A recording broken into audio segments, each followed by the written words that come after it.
Hello my friends, Stephanie Bernard at the Stamps of Life, and you know what? I have a small release today for you, but this is a very important release because it's more state stamps. Now, those of you in California, Georgia, Texas, Missouri, and Illinois, you might already have yours because those are already on the website. But here are some new ones. Are you ready? Hopefully your state is represented. We have Virginia. Yay, Virginia! We have Michigan. Go Michigan. We have New York. New York, New York. We have Florida.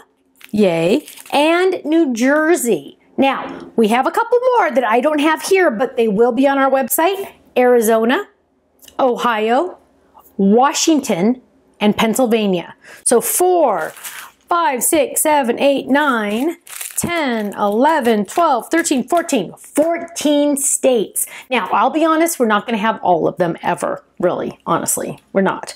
But 14 states, we're moving up there in the world. We have quite a few, so if your state's represented, go get them quick. We have limited quantities of these. Eventually, we'll get them back in stock, but right now we have limited quantities. So make sure you check these out on the website, and they make great gifts too. So if you know somebody that lives in one of these states, you could buy it and send it to them. Even people that don't normally stamp, everybody wants a state stamp, right? Thanks so much. I'll see you at thestampsoflife.com. Bye-bye.